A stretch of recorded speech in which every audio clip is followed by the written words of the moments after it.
My brother lied about his illness, manipulated my foster son, and threatened us, so I had him arrested and watched the court destroy him. When our father died, my older brother Marcus stepped up and became the male figure in my life that I needed. At first, he was my hero, charismatic and confident, always smiling in that warm, carefree way. Whenever our mom came home exhausted from her second job, he was the one to make us dinner and tell jokes at the kitchen table until we laughed. Back then, he seemed like he could fix anything. But by the time he hit 16, things changed. It was small stuff at first. 20s disappearing from mom's purse, cigarette butts on the kitchen counter. Whenever mom confronted him, he'd cry big, messy tears, promising he'd never do it again.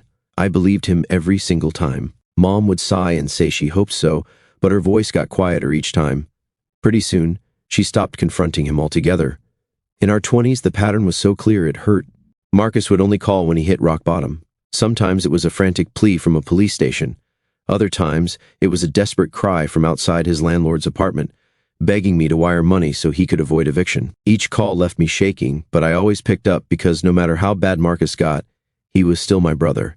And each time he promised he'd change, I let myself believe him again. Meanwhile, I poured my energy into social work, helping kids whose families couldn't care for them. Work gave me purpose, even though my personal life took a back seat. I skipped dates, passed on vacations, and kept delaying plans to buy my own home because every extra dollar ended up bailing Marcus out again. Then I met Mia. She was 7 and shy, with huge eyes that looked like they'd seen too much already. Mia's foster placement had fallen through, and she clung to me whenever I visited, like I was her last hope. Soon I realized I was ready to adopt. I spent months saving up for a down payment, working late shifts, and even selling some of my things. It was finally my turn to be happy. That's exactly when Marcus showed up again, desperate and pale, telling me he owed money to some dangerous guys. He was practically shaking as he begged, saying they'd kill him if he didn't pay. My stomach twisted. Marcus knew about Mia, but what choice did I have? He was my brother. I handed over my savings. A week later, I found out Marcus never had debts to dangerous guys. He used the money to gamble and go on a Dubai trip with his girlfriend. The adoption agency called shortly after, gently telling me Mia would have to be placed elsewhere because I no longer had adequate housing. I broke down, sobbing until my chest hurt. When Marcus texted me later, asking for more money because family comes first, something inside me snapped. "You're not my family," I told him. "You're a parasite." I blocked Marcus's number that night and told our mom I wouldn't discuss him again. It hurt, but for the first time in years, I felt free. 2 years later, things finally felt steady. I bought a modest house and was fostering Tyler, a quiet 15-year-old who trusted almost no one but started opening up around me. But then Marcus called out of nowhere, his voice weak and strained, begging to meet. When I saw him, he was skinny and jaundiced, clutching medical paperwork confirming liver disease. He cried in front of me, saying how sorry he was. He claimed losing me had finally woken him up. My chest tightened. Part of me desperately wanted to walk away, but I couldn't shake the guilt. After my doctor friend confirmed Marcus's diagnosis looked legit, I cautiously let him back into my life, making it clear I'd never bail him out again. For months, Marcus was the brother I missed. He went to support groups, got a steady job, and even bonded with Tyler. Watching Marcus make Tyler smile made my heart swell with hope.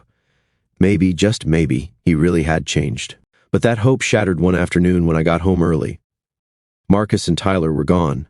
Nothing seemed off at first until Tyler texted me, "Please help." Panic instantly shot through me. I called, but Tyler didn't answer his phone. I grabbed my phone, tracked his whereabouts, and sped to the rundown, abandoned apartment building in a rough neighborhood his location showed. When I burst into the room, Tyler was staring at me, eyes wide with fear, a backpack stuffed with substances at his feet. Marcus stood there, smiling coldly, perfectly healthy. "Did you seriously fall for the liver disease thing?" He laughed at me. "You're still the same gullible little sister. This kid made the perfect mule. Who check a scared teenager?" Tyler looked so scared his legs were literally shaking. I asked Marcus to give me Tyler, but he blocked the doorway, shrugging casually. I should have been scared at that moment, and I was, but I wasn't worried. Police were on their way. I had called them before leaving the house, as soon as Tyler texted me. I told this to Marcus, and his face just dropped. He started screaming, yelling, and as he was, sirens started sounding in the distance. The next few minutes were complete chaos. Marcus tried to grab the backpack from Tyler, but Tyler kicked it away. Marcus lunged for me, but I dodged him. He was halfway to the window when 2 police officers burst through the door with their guns drawn. They ordered everyone to get on the ground. I immediately complied, telling them I was the one who called. Tyler dropped to his knees, hands up, looking terrified. Marcus tried to run, He shoved past one officer and made it to the hallway before they tackled him.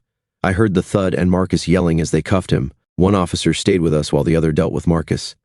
I kept trying to explain that Tyler was innocent, that he was my foster son who'd been manipulated. The officer was professional but firm.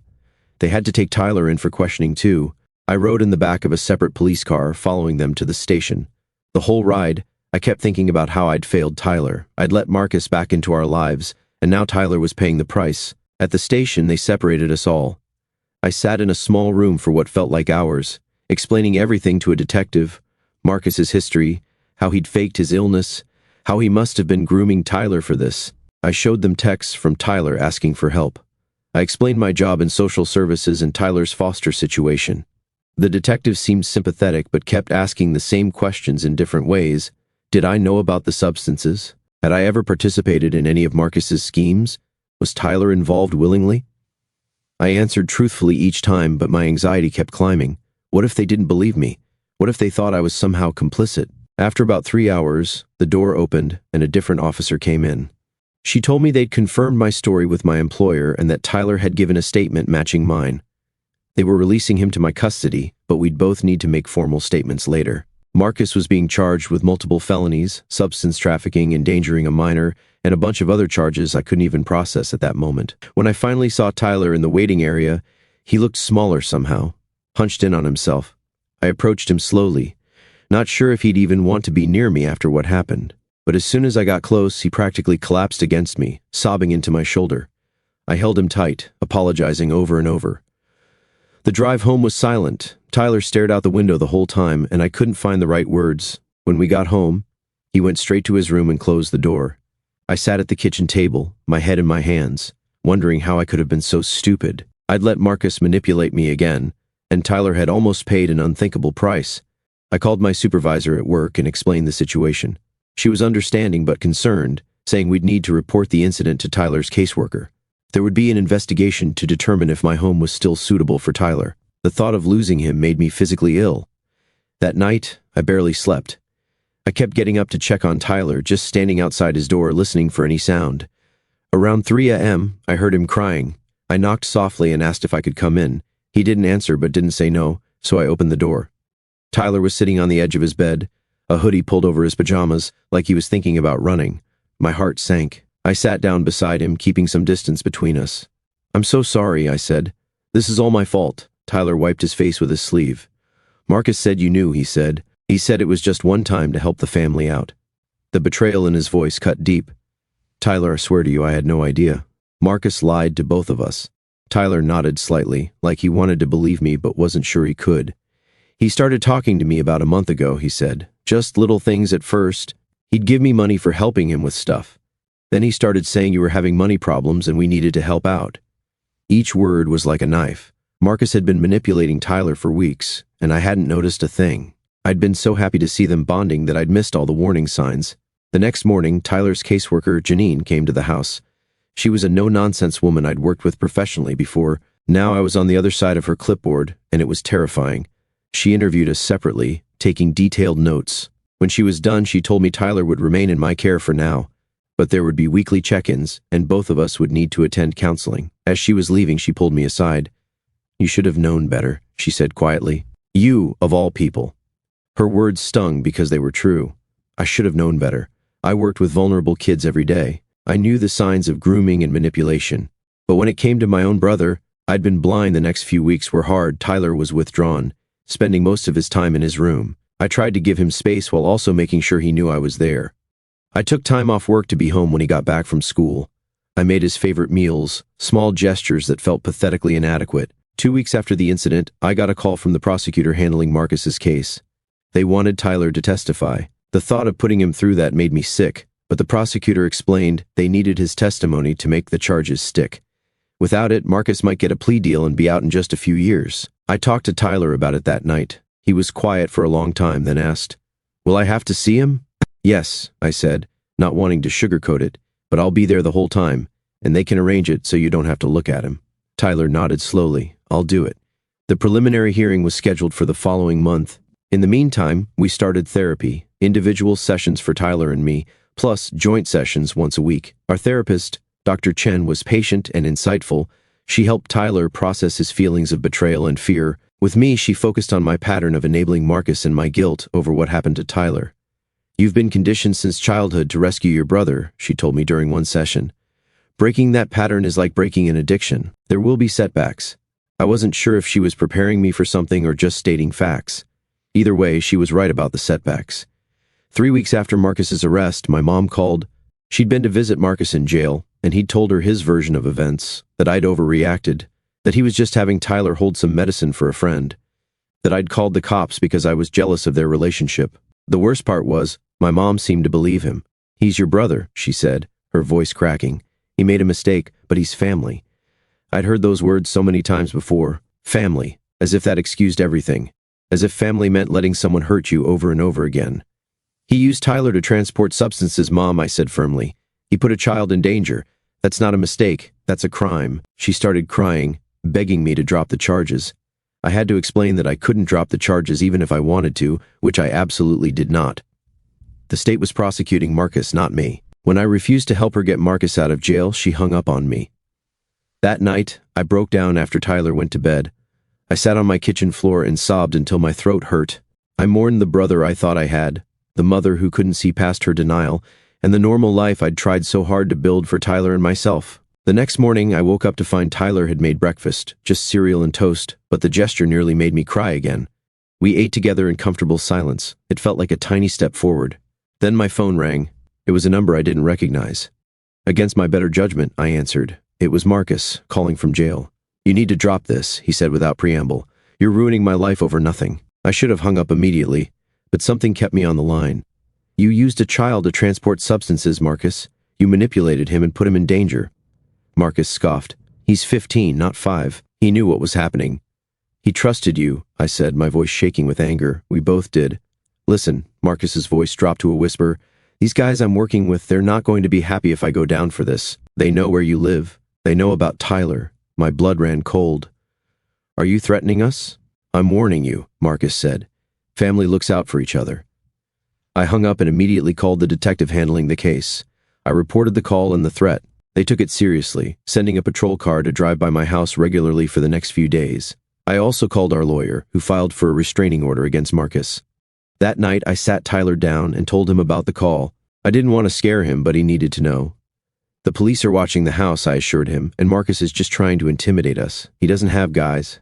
He's always worked alone." Tyler nodded, but I could see the fear in his eyes. "What if he gets out?" "He won't," I said with more confidence than I felt. "Not if we tell the truth about what happened." The next day, I installed a security system, cameras, motion sensors, the works. It was expensive, but Tyler's safety was worth every penny. I also spoke with his school, alerting them to the situation and making sure they knew not to release Tyler to anyone but me. A week later, we had another therapy session with Dr. Chen. Tyler had been having nightmares, waking up in a cold sweat. In the session, he finally opened up about what had happened that day with Marcus. "He picked me up from basketball practice," Tyler said quietly. "Said you asked him to. He seemed normal at first, but then he drove to that building and told me to take the backpack inside. When I asked what was in it, he got mad, said I needed to stop asking questions and just do what he said. I felt sick listening to him describe how Marcus had threatened him, saying if Tyler didn't cooperate, Marcus would tell me Tyler had been stealing from me. It was such a calculated manipulation, playing on Tyler's fear of losing his home. When we got inside, he told me to wait while he talked to some guys in another room," Tyler continued. "That's when I texted you. He came back and caught me with my phone out. He grabbed it and threw it against the wall, but I guess the message went through first. I reached out and squeezed Tyler's hand. You did exactly the right thing. Dr. Chen helped us develop safety plans and coping strategies for the anxiety we were both feeling. She also suggested Tyler join a support group for teens who had experienced trauma. At first, he was resistant, but eventually agreed to try one session. The support group turned out to be a turning point for Tyler. Meeting other kids who had gone through difficult experiences helped him feel less alone. He started opening up more at home too, talking about school and his friends again. Small signs that he was healing. 2 days before the preliminary hearing, I got a call from the prosecutor. They'd found more evidence on Marcus's phone, texts to his supplier about using Tyler as a mule, plus photos of other kids he'd apparently used the same way. The case against him was getting stronger, but that night, someone smashed our front window. Tyler and I were watching TV when we heard the crash. I pushed Tyler behind me and grabbed my phone, ready to call 911, but whoever it was didn't come inside. They just threw a brick with a note attached. Drop the charges or next time we come inside. The police came quickly. They took the brick for fingerprinting and increased patrols in our neighborhood. They also suggested we stay somewhere else for a few days, just to be safe. I called my friend Susan, who lived in a secure apartment building with a doorman. She agreed to let us stay without hesitation. That night, as Tyler and I settled into Susan's guest room, I felt a mixture of fear and determination. Marcus was escalating, which meant he was desperate. The prosecutor confirmed my suspicion when she called the next morning. Marcus had been offered a plea deal, but it still involved significant prison time. He'd refused it, insisting on going to trial. His lawyer probably told him to take the deal, she explained. The evidence against him is overwhelming. He's looking at 10 to 15 years minimum if this goes to trial. The day of the preliminary hearing arrived. Tyler was visibly nervous, picking at his breakfast and barely speaking. I wasn't much better. We'd been prepped by the prosecutor about what to expect, but nothing could really prepare us for seeing Marcus again. The courthouse was intimidating, all marble and echoing hallways. We were taken to a small room to wait. Tyler sat close to me, his leg bouncing nervously. I put my arm around him, promising it would be over soon. When they called Tyler to testify, I walked with him to the courtroom door. I couldn't go in with him since I would be testifying later, but I gave him a hug and told him I was proud of him. He nodded, took a deep breath, and went inside with the victim advocate. The 45 minutes he was in there felt like 45 hours. I paced the hallway, checking my phone every few seconds, even though I knew no one would be texting me updates from inside. Finally, the door opened, and Tyler came out, looking drained but relieved. "You did it," I said, hugging him. "How are you feeling?" "Okay," he said quietly. Marcus kept staring at me, but I didn't look at him much. The victim advocate, a kind woman named Ree, assured me Tyler had done well. He was very clear and consistent, she said. The judge seemed moved by his testimony. Then it was my turn. Walking into that courtroom, seeing Marcus sitting there in his jail jumpsuit was surreal. He looked thinner than when I'd last seen him, with dark circles under his eyes. When our eyes met, he gave me this smile that made my skin crawl, like this was all just a game to him. I took the stand and swore to tell the truth. The prosecutor led me through my testimony, my relationship with Marcus, his history of manipulation, how he'd faked his illness to get back into our lives. I described finding Tyler at the apartment and what Marcus had said about using him as a mule. When it was the defense attorney's turn, she tried to paint me as vindictive, suggesting I was trying to punish Marcus for past grievances. She implied I might have known about the substances and turned on Marcus only when I got caught. I stayed calm, answering truthfully and not letting her rattle me. The whole time, Marcus watched me with that same unsettling smile. When I described his fake liver disease, he actually chuckled, like it was a clever prank instead of a cruel deception. The judge noticed and frowned at him. After I finished testifying, the judge ruled there was enough evidence to proceed to trial. Marcus was led away in handcuffs, but not before he turned to look at me one last time. The hatred in his eyes was palpable. Outside the courthouse, Tyler and I took a moment just to breathe. It had been an exhausting day, but we'd gotten through it together. As we walked to the car, Tyler surprised me by taking my hand. "Thanks for not giving up on me," he said quietly. I squeezed his hand. "I never will." That night, we ordered pizza and watched a movie, trying to return to some sense of normalcy. Tyler fell asleep on the couch, and I covered him with a blanket, not wanting to wake him. He looked peaceful for the first time in weeks. My phone buzzed with a text from an unknown number. "This isn't over." I blocked the number immediately and took a screenshot to send to the detective. I wasn't going to let Marcus intimidate us anymore. The next morning, I woke up to find Tyler already dressed and eating breakfast. He looked up when I entered the kitchen. "I want to go back to school today," he said. "I'm tired of hiding." His courage amazed me. "Are you sure?" He nodded. "I can't let Marcus control my life anymore." I drove him to school, watching him walk inside with his head held high. Something had shifted in him after the hearing. He seemed stronger, more determined. I felt a surge of pride mixed with worry, the eternal parent combination. When I got to work, my supervisor called me into her office.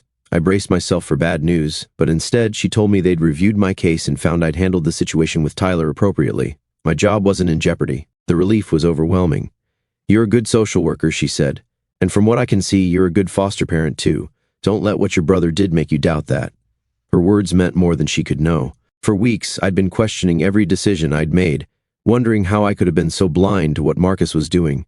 Hearing someone I respected tell me I hadn't failed completely was like a weightlifting. That afternoon, I picked Tyler up from school. He actually smiled when he got in the car, telling me about a science project he was working on with his friend Jamie. It was such a normal teenage conversation that I felt tears prick my eyes. We were finding our way back. The prosecutor called that evening with news.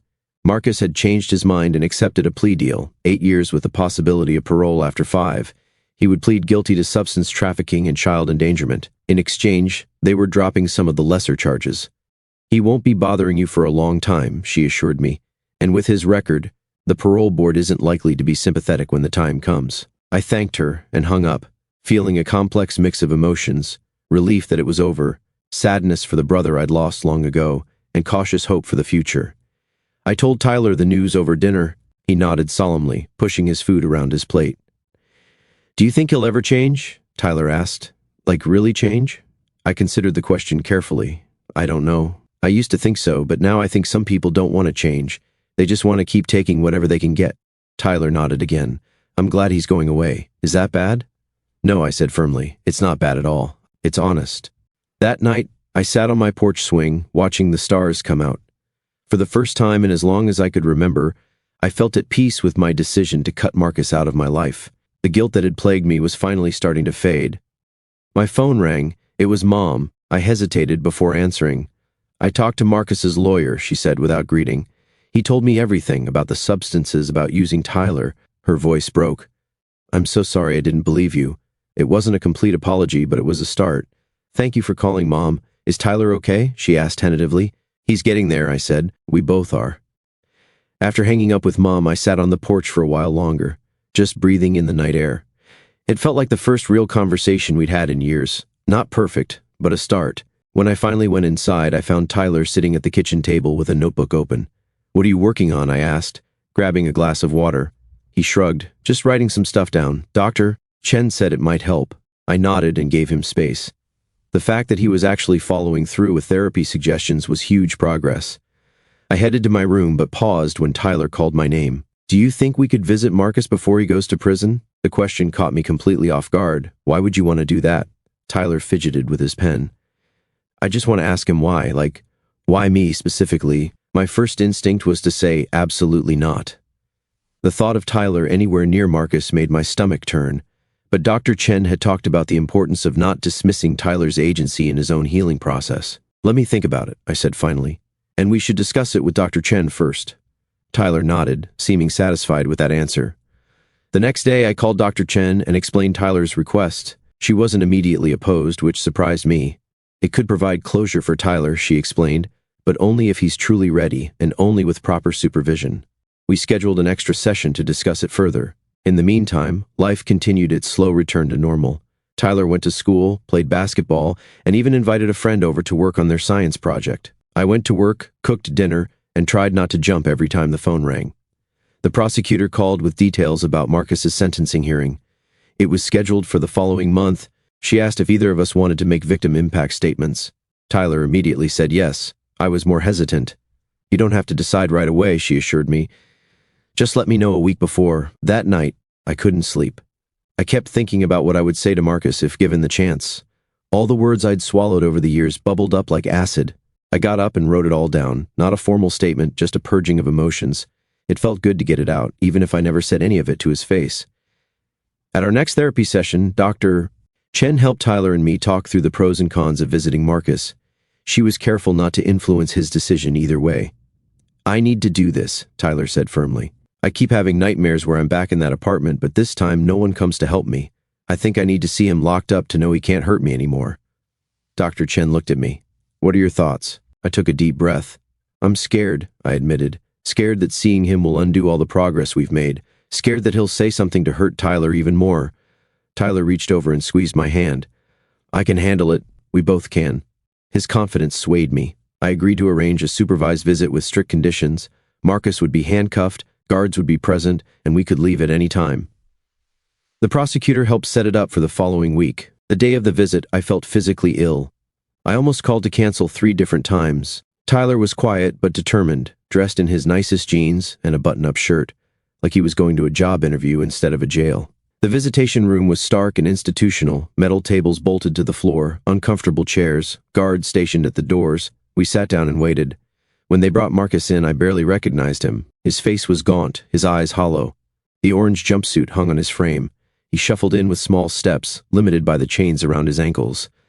For a moment, pity welled up in me. Then I remembered everything he'd done, and my resolve hardened. The guard secured his handcuffs to a ring on the table and stepped back, still watching closely. Marcus looked at me first, his expression unreadable. Then his eyes shifted to Tyler, and something like shame flickered across his face before disappearing. "You wanted to see me," Marcus said flatly. "Here I am." Tyler sat up straighter. "I want to know why you picked me. Was it just because I was there, or did you plan it from the beginning?" Marcus looked surprised by the directness of the question. He glanced at me, then back at Tyler. "It wasn't personal, kid. You were convenient. Living in my sister's house, easy to manipulate. Nothing more complicated than that." The coldness of his answer made my blood boil, but Tyler just nodded, like Marcus had confirmed something he already suspected. "Did you ever actually care about me?" Tyler asked. "Or was it all fake?" Something shifted in Marcus's expression, a crack in the mask. "I liked you," he admitted quietly. "That wasn't fake. You're a good kid, smart, funny sometimes. But when I needed money—" He trailed off, shrugging like that explained everything. "You could have just asked me for help," I said, unable to stay silent any longer. "Not for money, but for real help, rehab, therapy, something." Marcus laughed bitterly. "You think I haven't tried that? Rehab is just a revolving door for guys like me. Guys like you choose to make it a revolving door," I countered. "You never really wanted to change." He didn't argue with that, which told me everything. We sat in silence for a moment, the weight of years of deception and disappointment hanging between us. Finally, Tyler spoke again. "I'm going to be okay," he said, his voice steady. "I wanted you to know that. What you did was messed up, but it's not going to ruin my life." Marcus looked genuinely startled. He opened his mouth, closed it, then simply nodded. I felt a surge of pride so strong it brought tears to my eyes. Tyler was showing more maturity and courage than Marcus had in his entire life. "We're done here," I said, standing up. Tyler followed suit. "Wait," Marcus called as we turned to leave. "I am sorry, for what it's worth." I looked at him for a long moment. "Take care of yourself, Marcus." We didn't look back as we walked out. In the car, Tyler was quiet, staring out the window. I didn't push him to talk, giving him space to process.